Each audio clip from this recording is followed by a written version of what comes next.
हरे कृष्णा। हरे Krishna yoga channel में आप सभी का स्वागत है। आज हम भगवत गीता के पहले अध्याय के श्लोक संख्या 15 के ऊपर चर्चा करेंगे।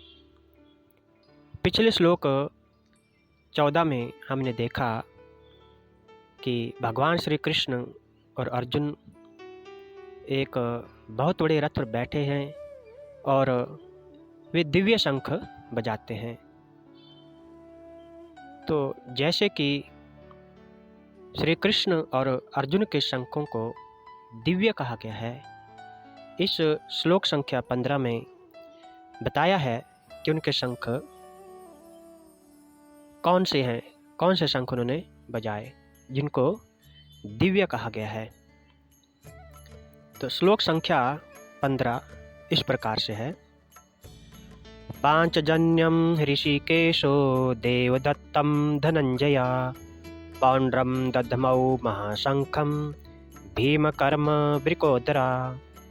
शब्दार्थ: पांचजन्यम, पांचजन्य नामक, ऋषिक ईश, ऋषिकेश कृष्ण जो भक्तों की इंद्रियों को निर्देश करते हैं, ने देवदत्तम, देवदत्त नामक शंख, धनंजय, धनंजय अर्जुन जो धन को जीतने वाले हैं, ने पौंड्रम, पौंड्र नामक शंख, दधमऊ बजाया, महाशंखम भीषण शंख, भीम कर्मा अति मानवीय कर्म करने वाले, ऋक उदरा अति भोजी भीम ने। अनुवाद: भगवान श्री कृष्ण ने अपना पांचजन्य नामक शंख बजाया, अर्जुन ने देवदत्त शंख तथा अति भोजी एवं अति मानवीय कार्य करने वाले भीम ने पौंड्र नामक भयंकर शंख बजाया।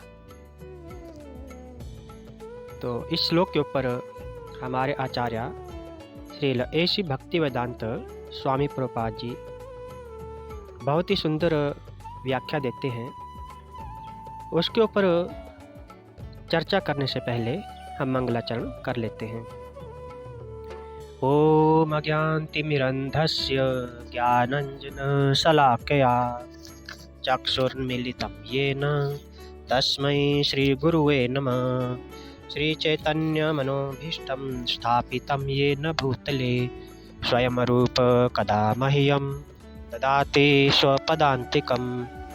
वन्देऽहं श्रीगुरु श्रीयुतपदकमलं श्रीगुरुन् वैष्णवांश्च श्रीरूपं साग्रजातं सहगण रघुनाथान्वितं सजीवं साद्वैतं सावधूतं परिजनसहितं कृष्णचैतन्यदेवं श्रीराधा कृष्णपादान् सहगण ललिता श्रीविशाखान्वितंश्च।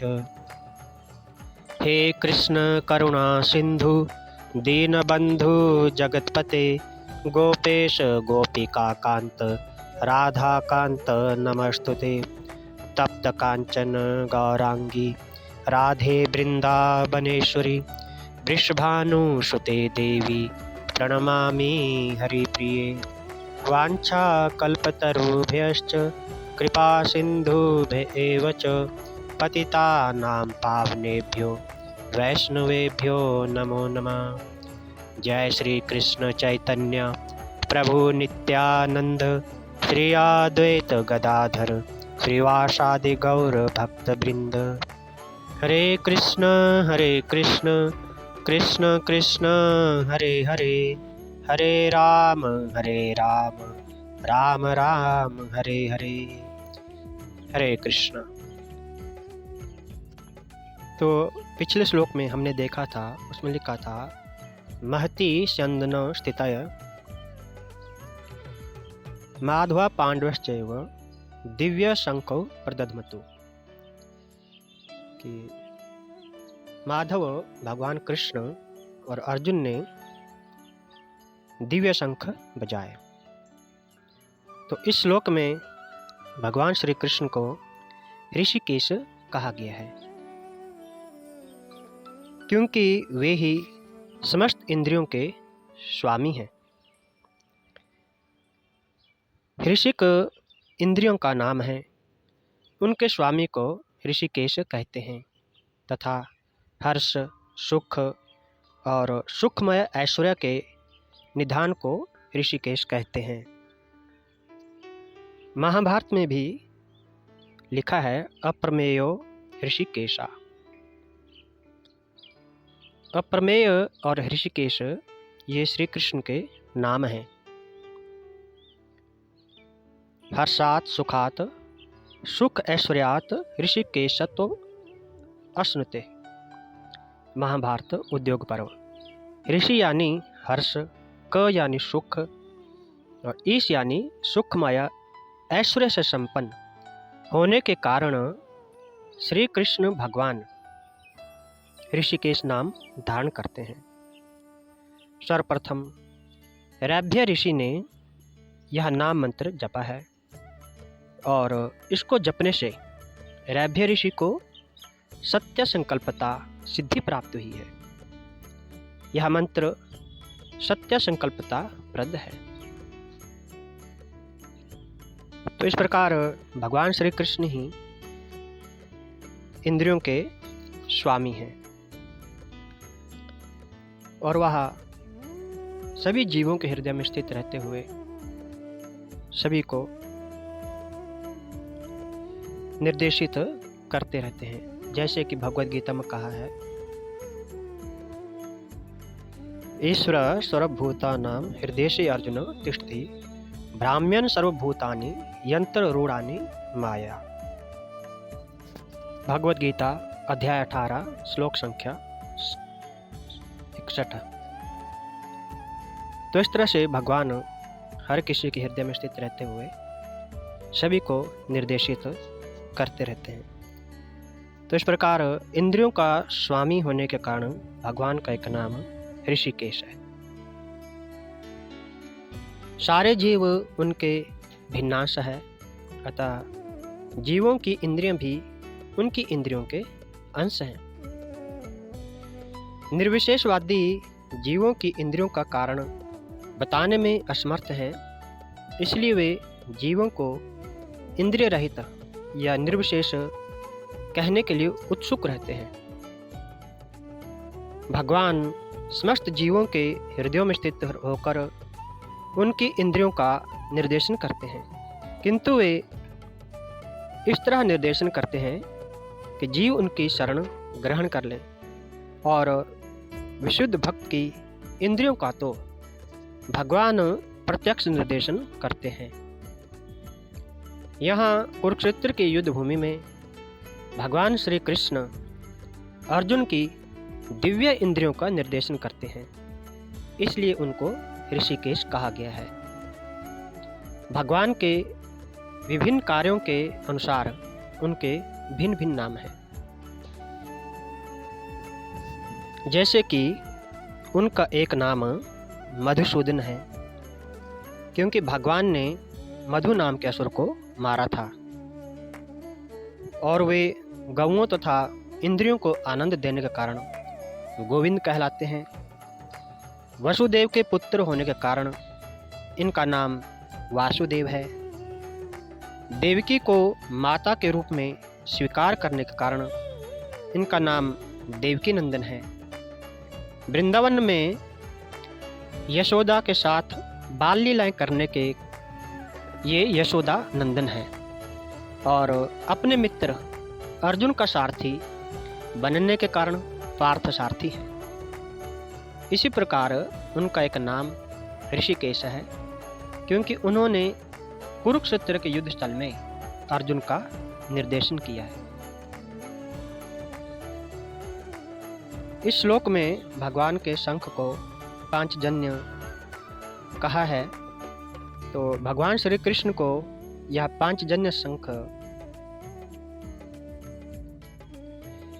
एक पंचजन नामक दैत्य को मारकर प्राप्त हुआ था।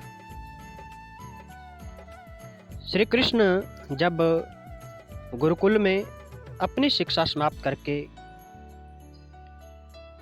अपने गुरु से गुरु दक्षिणा ग्रहण करने के लिए अनुरोध करते हैं, तो उन्होंने समुद्र में डूबकर मृत पुत्र को जीवित कर गुरु दक्षिणा के रूप में मांगा। श्री कृष्ण ने समुद्र के अधिष्ठाता देवता वरुण से अनुसाधन पाकर समुद्र में रहने वाले पंचजन्य नामक असुर को मारा, जिसने गुरुपुत्र को निगल लिया था। किंतु गुरुपुत्र उसके पेट में नहीं प्राप्त हुआ। श्री कृष्ण ने वहाँ से महाकालपुरी में उपस्थित होकर वहाँ से गुरुपुत्र को लाकर उसे दक्षिणा के रूप में गुरुदेव को प्रदान किया। श्री कृष्ण ने पंचजन्य के बाह्य अंग को ही अपने पांचजन्य शंख के रूप में ग्रहण किया।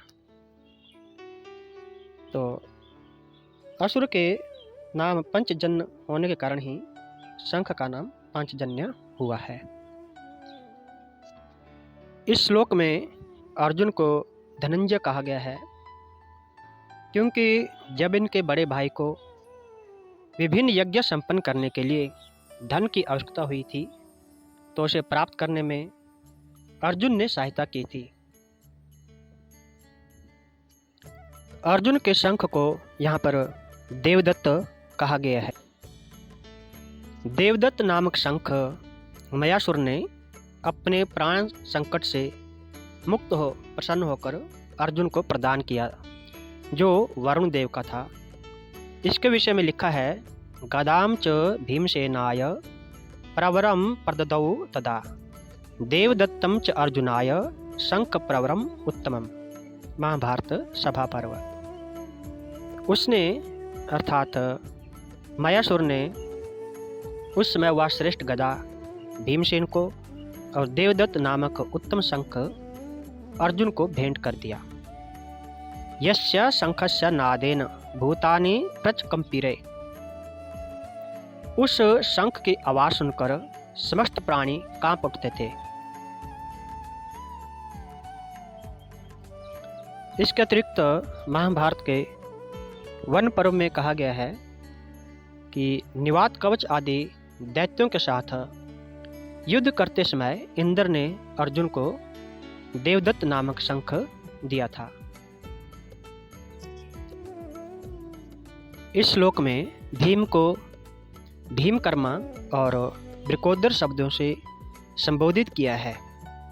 भयानक कर्म करने के कारण भीम को भीमकर्मा कहा गया है। जैसे कि भीम ने अति भयानक अर्थात अति मानवीय कार्य किए हैं, जैसे हडिम्बासुर, बकासुर, जटासुर आदि असुरों तथा कीचक, जरासंध आदि बलवान वीरों को मारने के कारण भीमसेन का नाम भीमकर्मा पड़ गया था। इसी प्रकार अधिक परिमाण में भोजन को पचाने की शक्ति होने से भीम का नाम वृकोदर कहा गया है।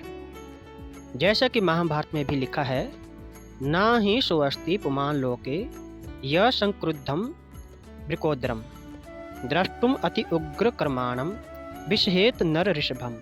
महाभारत भीष्म पर्व। संसार में ऐसा कोई भी पुरुष नहीं है जो भयंकर पराक्रम प्रकट करने वाले क्रोध से भरे हुए नरश्रेष्ठ वृकोदर की ओर देखने का साहस कर सके। ऐसे भीम ने बड़े आकार वाला और बड़ा भारी शब्द करने वाला पौंड्र नामक महाशंख बजाया। भीम के शंख को महाशंख कहा गया है क्योंकि उसके शंख का आकार बहुत बड़ा था और उसका शब्द बहुत भारी था, इसलिए उसको महाशंख कहा गया है।